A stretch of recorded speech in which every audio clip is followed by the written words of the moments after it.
Bobok is a short story by Fyodor Dostoevsky that first appeared in 1873. In his self-published Diary of a Writer. The title can be translated from the Russian as meaning little bean. And in the context of the story is taken to be synonymous with gibberish or nonsense. The philosopher and literary critic Mikhail Bakhtin regarded Bobok as one of the finest works in the literary tradition of Manichean satire, and argues that it encapsulates many of the thematic concerns of Dostoevsky's major novels. Brief summary. The story is framed as an excerpt from the diary of a frustrated writer named Ivan Ivanovich. One day he attends the funeral of a casual acquaintance and falls to contemplation in the graveyard. He hears the voices of the recently deceased and buried, and he listens to their conversation. They discuss card games and political scandals. And they have decided that the inertia of consciousness allows them to converse even while in the grave. For 2 or 3 months. Sometimes even for half a year. According to the character Platon Nikolaevich. As the deceased prepare to entertain themselves by revealing all of the shameful details of their earthly lives. Ivan Ivanovich sneezes. The dead are silent afterward. Ivan Ivanovich leaves the graveyard distressed that depravity exists even in the grave.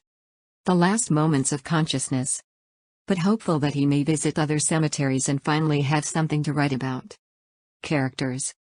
Ivan Ivanovich, the narrator, is an alienated and cynical writer with a character comparable to that of the underground man in Notes from Underground. His writing style is concise and categorical but simultaneously ambiguous and evasive. He polemicizes with everyone.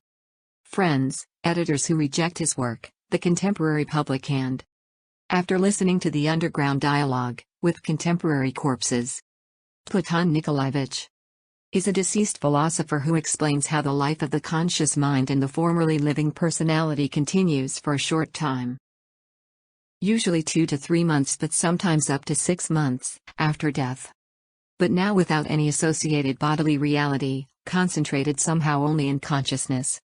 Baron Klinovich is a recently deceased libertine nobleman who characterizes himself as a scoundrel of pseudo-high society.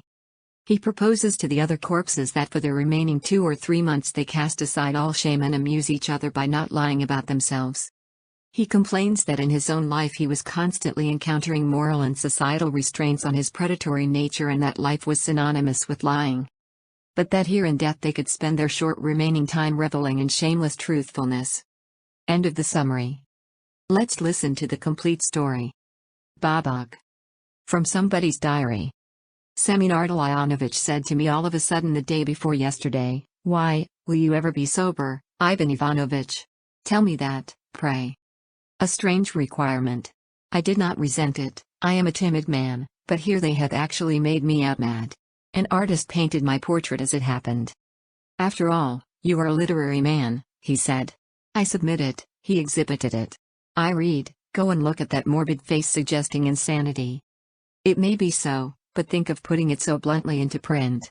In print everything ought to be decorous, there ought to be ideals, while instead of that. Say it indirectly, at least. That's what you have style for. But no, he doesn't care to do it indirectly. Nowadays humor and a fine style have disappeared, and abuse is accepted as wit. I do not resent it, but God knows I am not enough of a literary man to go out of my mind. I have written a novel, it has not been published. I have written articles, they have been refused. Those articles I took about from one editor to another, everywhere they refused them. "You have no salt," they told me. "What sort of salt do you want?" I asked with a jeer. "Attic salt?" They did not even understand. For the most part I translate from the French for the booksellers. I write advertisements for shopkeepers too, unique opportunity. Fine tea. From our own plantations, I made a nice little sum over a panegyric on His Deceased Excellency Pyotr Matveyich. I compiled The Art of Pleasing the Ladies, a commission from a bookseller. I have brought out some 6 little works of this kind in the course of my life. I am thinking of making a collection of the bon mots of Voltaire, but I'm afraid it may seem a little flat to our people. Voltaire's no good now, nowadays we want a cudgel, not Voltaire. We knock each other's last teeth out nowadays. Well, so that's the whole extent of my literary activity. Though indeed I do send round letters to the editors gratis and fully signed. I give them all sorts of counsels and admonitions, criticize and point out the true path. The letter I sent last week to an editor's office was the 40th I had sent in the last 2 years. I have wasted 4 rubles over stamps alone for them. My temper is at the bottom of it all. I believe that the artist who painted me did so not for the sake of literature, but for the sake of 2 symmetrical warts on my forehead, a natural phenomenon, he would say. They have no ideas, so now they are out for phenomena. And didn't he succeed in getting my warts in his portrait, to the life? That is what they call realism. And as to madness, a great many people were put down as mad among us last year. And in such language. With such original talent, and yet, after all, it appears, however, one ought to have foreseen it long ago. That is rather artful, so that from the point of view of pure art one may really commend it. Well, but after all, these so-called madmen have turned out cleverer than ever. So it seems the critics can call them mad, but they cannot produce any one better. The wisest of all, in my opinion, is he who can, if only once a month, call himself a fool, a faculty unheard of nowadays. In old days, once a year at any rate a fool would recognize that he was a fool, but nowadays not a bit of it. And they have so muddled things up that there is no telling a fool from a wise man. They have done that on purpose. I remember a witty Spaniard saying when, 250 years ago, the French built their first madhouses, they have shut up all their fools in a house apart, to make sure that they are wise men themselves. Just so, you don't show your own wisdom by shutting someone else in a madhouse. K has gone out of his mind, means that we are sane now. No, it doesn't mean that yet. Hang it though, why am I maundering on? I go on grumbling and grumbling. Even my maidservant is sick of me. Yesterday a friend came to see me. Your style is changing, he said, it is choppy, you chop and chop, and then a parenthesis, then a parenthesis in the parenthesis, then you stick in something else in brackets, then you begin chopping and chopping again. The friend is right. Something strange is happening to me. My character is changing and my head aches. I am beginning to see and hear strange things, not voices exactly, but as though someone beside me were muttering, Bobok, Bobok, Bobok. What's the meaning of this Bobok? I must divert my mind. I went out in search of diversion. I hit upon a funeral. A distant relation, a collegiate counselor, however. A widow and 5 daughters, all marriageable young ladies. What must it come to even to keep them in slippers? Their father managed it, but now there is only a little pension. They will have to eat humble pie. They have always received me ungraciously. And indeed I should not have gone to the funeral now had it not been for a peculiar circumstance. I followed the procession to the cemetery with the rest. They were stuck up and held aloof from me. My uniform was certainly rather shabby. It's 25 years, I believe, since I was at the cemetery. What a wretched place. To begin with the smell. There were 15 hearses, with palls varying in expensiveness. There were actually 2 catafalques. One was a general's and one some ladies. There were many mourners, a great deal of feigned mourning and a great deal of open gaiety. The clergy have nothing to complain of, it brings them a good income. But the smell, the smell. I should not like to be one of the clergy here. I kept glancing at the faces of the dead cautiously, distrusting my impressionability. Some had a mild expression, some looked unpleasant. As a rule the smiles were disagreeable, and in some cases very much so. I don't like them, they haunt one's dreams. During the service I went out of the church into the air. It was a grey day, but dry. It was cold too, but then it was October. I walked about among the tombs. They are of different grades. The 3rd grade costs 30 rubles, it's decent and not so very dear. The first 2 grades are tombs in the church and under the porch, they cost a pretty penny. On this occasion they were burying in tombs of the 3rd grade 6 persons, among them the general and the lady. I looked into the graves, and it was horrible, water and such water. Absolutely green, but there, why talk of it? The gravedigger was bailing it out every minute. I went out while the service was going on and strolled outside the gates. Close by was an almshouse, and a little further off there was a restaurant. It was not a bad little restaurant, there was lunch and everything. There were lots of the mourners here. I noticed a great deal of gaiety and genuine heartiness. I had something to eat and drink. Then I took part in the bearing of the coffin from the church to the grave. Why is it that corpses in their coffins are so heavy?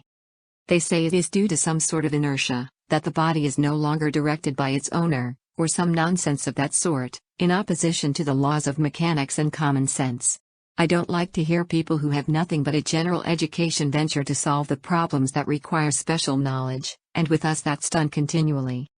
Civilians love to pass opinions about subjects that are the province of the soldier and even of the field marshal, while men who have been educated as engineers prefer discussing philosophy and political economy. I did not go to the requiem service. I have some pride, and if I am only received owing to some special necessity, why force myself on their dinners? Even if it be a funeral dinner. The only thing I don't understand is why I stayed at the cemetery. I sat on a tombstone and sank into appropriate reflections. I began with the Moscow exhibition and ended with reflecting upon astonishment in the abstract. My deductions about astonishment were these. To be surprised at everything is stupid, of course, and to be astonished at nothing is a great deal more becoming and for some reason accepted as good form.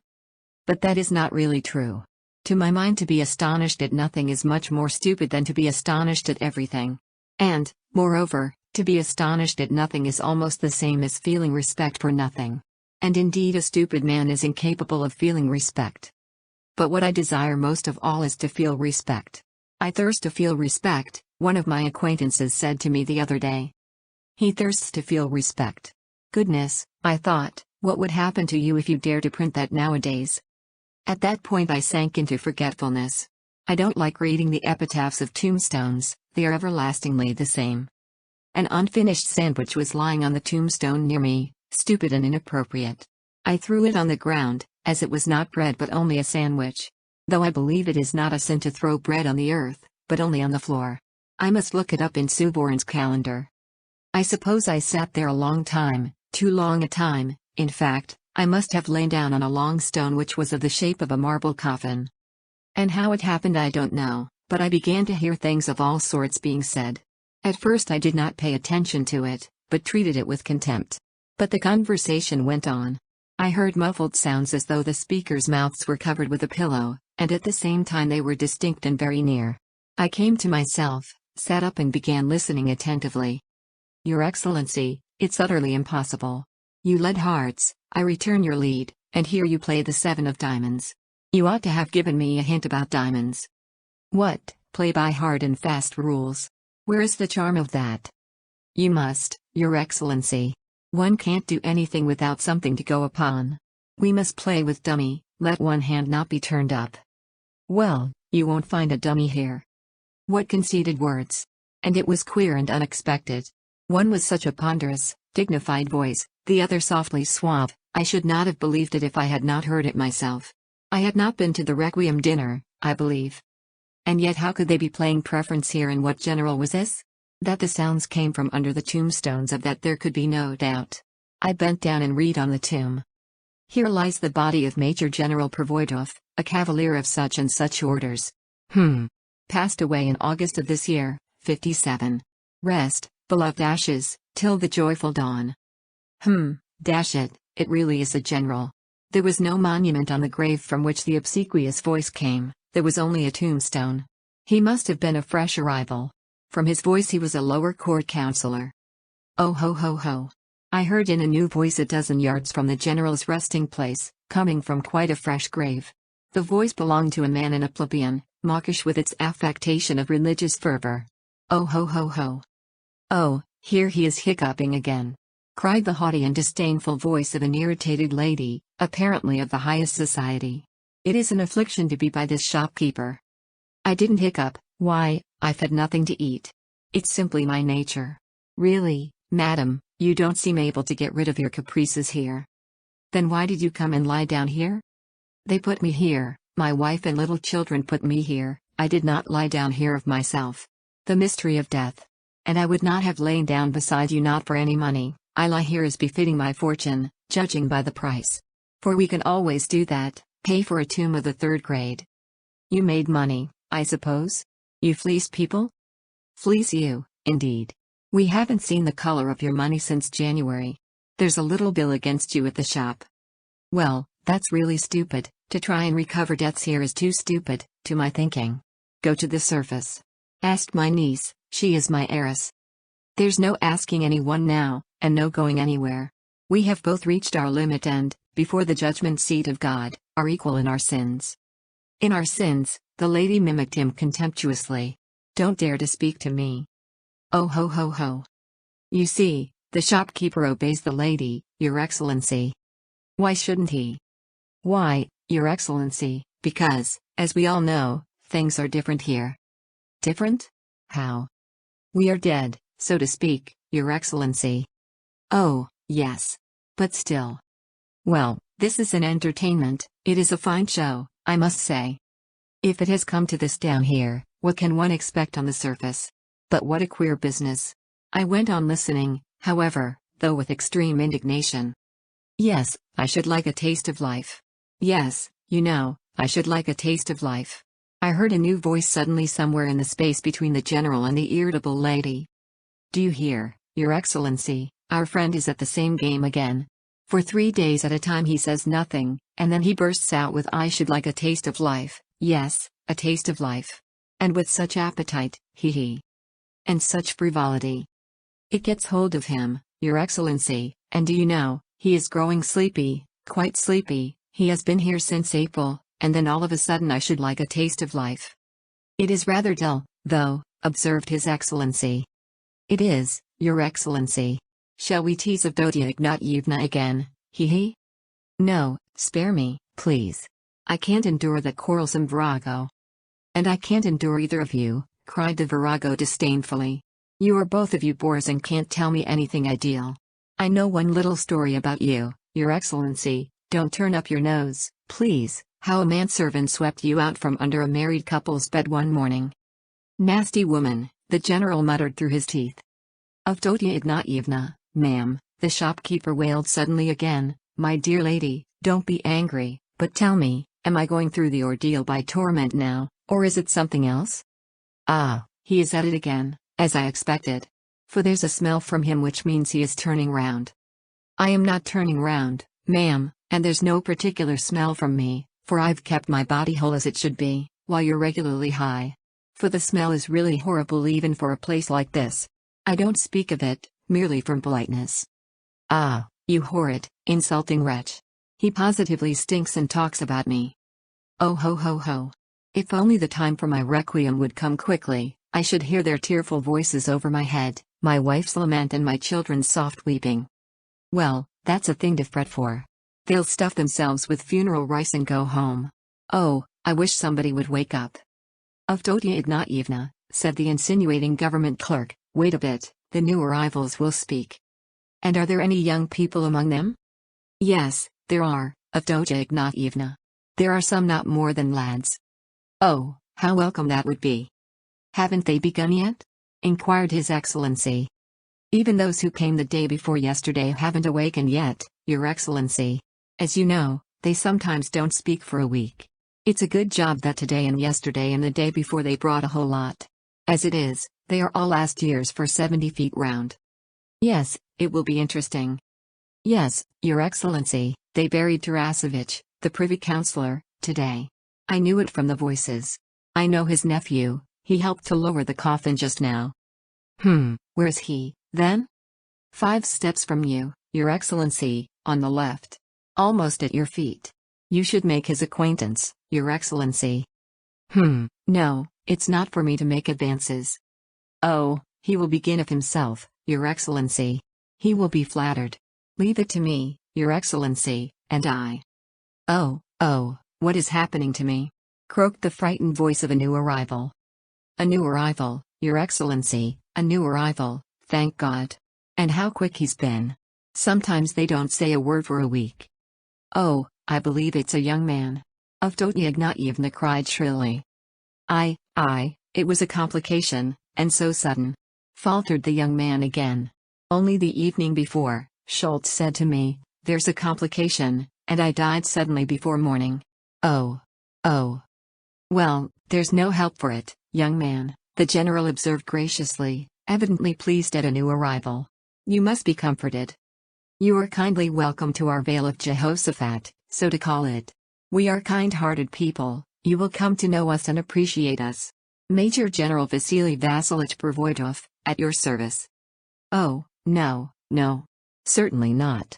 I was at Schultz's, I had a complication, you know, at first it was my chest and a cough, and then I caught a cold, my lungs and influenza, and all of a sudden, quite unexpectedly, the worst of all was its being so unexpected.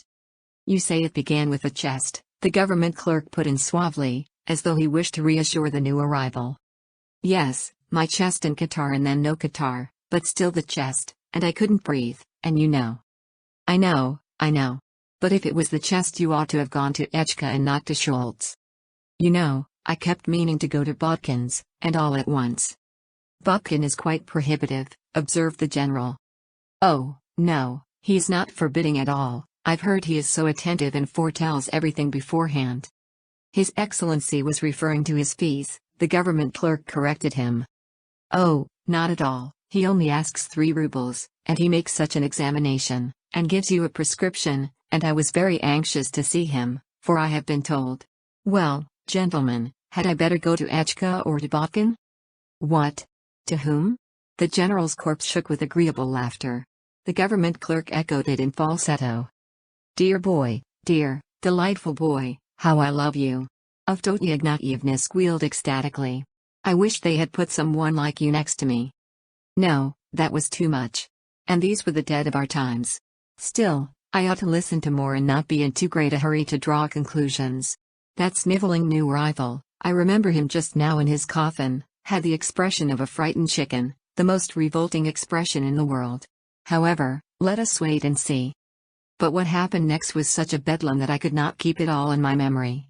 For a great many woke up at once, an official, a civil councillor, woke up, and began discussing at once the project of a new subcommittee in a government department and of the probable transfer of various functionaries in connection with the subcommittee, which very greatly interested the general. I must confess I learnt a great deal that was new myself, so much so that I marveled at the channels by which one may sometimes in the metropolis learn government news. Then an engineer half woke up, but for a long time muttered absolute nonsense, so that our friends left off worrying him and let him lie till he was ready. At last the distinguished lady who had been buried in the morning under the catafalque showed symptoms of the reanimation of the tomb. Lebeziatnikov, for the obsequious lower court councillor whom I detested and who lay beside General Provoidov was called, it appears. Lebeziatnikov became much excited, and surprised that they were all waking up so soon this time. I must own I was surprised too, though some of those who woke had been buried for 3 days, as, for instance, a very young girl of 16 who kept giggling in a horrible and predatory way. Your Excellency, Privy Councillor Tarasevich is waking, Lebeziatnikov announced with extreme fussiness. Eh? What? The Privy Councillor, waking up suddenly, mumbled, with a lisp of disgust. There was a note of ill-humored peremptoriness in the sound of his voice. I listened with curiosity, for during the last few days I had heard something about Tarasevich, shocking and upsetting in the extreme. It's I, Your Excellency, so far only I. What is your petition? What do you want? Merely to inquire after Your Excellency's health. In these unaccustomed surroundings everyone feels at first, as it were, oppressed. General Provoidov wishes to have the honor of making Your Excellency's acquaintance, and hopes. I've never heard of him. Surely, Your Excellency. General Provoidov, Vasily Vasilich. Are you General Provoidov? No, Your Excellency, I am only the lower court councillor Lebeziatnikov, at your service, but General Provoidov. Nonsense. And I beg you to leave me alone. Let him be. General Provoidov at last himself checked with dignity the disgusting officiousness of his sycophant in the grave. He is not fully awake, Your Excellency, you must consider that, it's the novelty of it all. When he is fully awake he will take it differently. Let him be, repeated the general. Vasily Vasilich. Hey, Your Excellency. A perfectly new voice shouted loudly and aggressively from close beside Avdotia Ignatyevna. It was a voice of gentlemanly insolence, with the languid pronunciation now fashionable and an arrogant drawl. I've been watching you all for the last 2 hours. Do you remember me, Vasily Vasilich? My name is Klinovich. We met at the Volokhanskys where you, too, were received as a guest. I am sure I don't know why. What, Count Pyotr Petrovich? Can it be really you, and at such an early age? How sorry I am to hear it. Oh, I am sorry myself, though I really don't mind, and I want to amuse myself as far as I can everywhere. And I am not a count but a baron, only a baron. We are only a set of scurvy barons, risen from being flunkies, but why I don't know and I don't care. I'm only a scoundrel of the pseudo-aristocratic society, and I'm regarded as a charming polisson. My father is a wretched little general, and my mother was at one time received in Hotlu.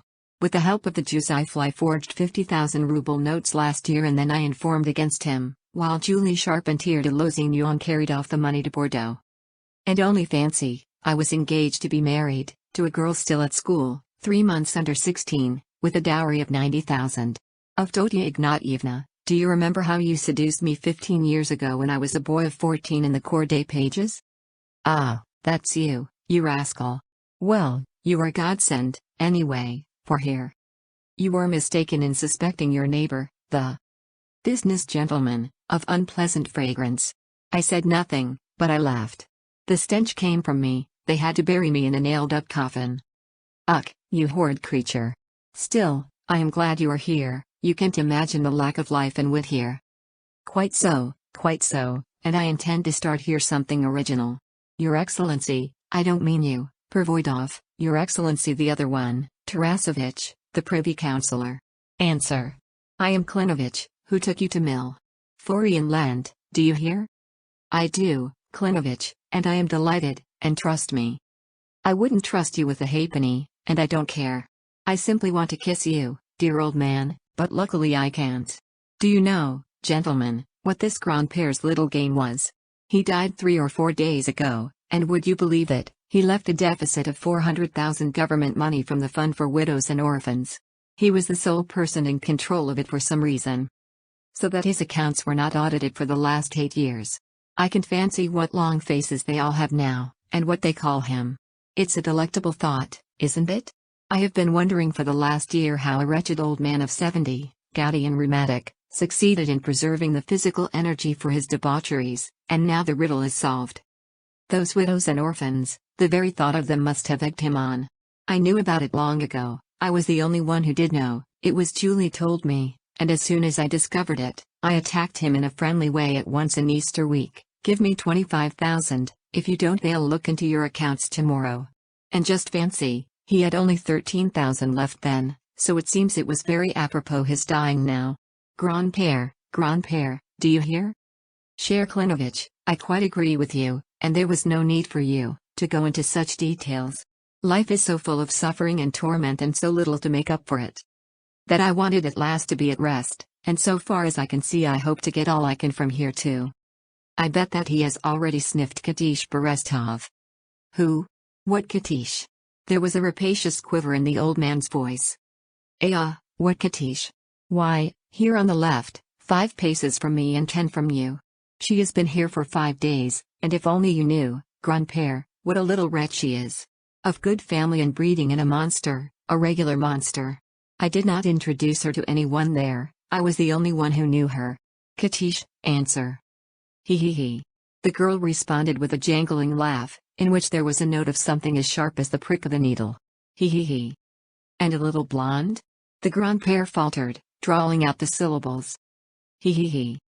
I have long, the old man faltered breathlessly, cherished the dream of a little fair thing of 15 and just in such surroundings. Ack, the monster! Cried Avdotia Ignatievna. Enough. Klinovich decided. I see there is excellent material. We shall soon arrange things better. The great thing is to spend the rest of our time cheerfully, but what time? Hey, you, government clerk, Lebeziatnikov or whatever it is, I hear that's your name. Semyon Yevseich Lebeziatnikov, lower court counselor, at your service, very much delighted to meet you. I don't care whether you are delighted or not, but you seem to know everything here. Tell me first of all how it is we can talk? I've been wondering ever since yesterday. We are dead and yet we are talking and seem to be moving, and yet we are not talking and not moving. What jugglery is this? If you want an explanation, Baron, Platon Nikolaevich could give you one better than I. What Platon Nikolaevich is that? To the point. Don't beat about the bush. Platon Nikolaevich is our homegrown philosopher, scientist and master of arts. He has brought out several philosophical works, but for the last 3 months he has been getting quite drowsy, and there is no stirring him up now. Once a week he mutters something utterly irrelevant. To the point. He explains all this by the simplest fact, namely, that when we were living on the surface we mistakenly thought that death there was death. The body revives, as it were. Here, the remains of life are concentrated, but only in consciousness. I don't know how to express it, but life goes on, as it were, by inertia.